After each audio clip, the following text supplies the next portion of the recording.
In this video you will learn how you can separate the DX measure into a new table. You can see that I created a DX measure, a simple measure like average. So I would like to separate this DX measure into new tables, because this is our source of data table. So for this we have to go home tab, and then you will be see enter data, and just insert a table named DAX, and then load.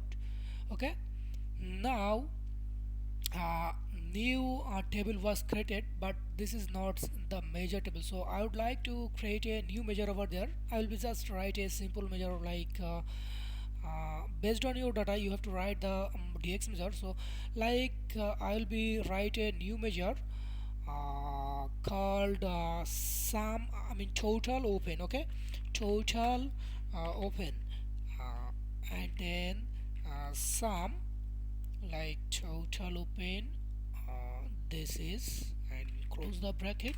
And once I hit enter, then you will be see your total open is shows. And let me see it works or not. Okay, now it works. Now I have to delete this column one.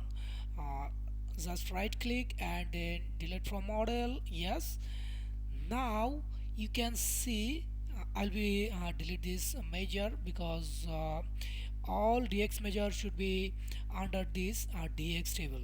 And you can see that this symbol is also changed. So in this way you can just separate all of your Microsoft Power BI DX measure by sequence wise. So if you have multiple source of data, then you can just separate multiple DX table. So just go to enter data and then create new tables.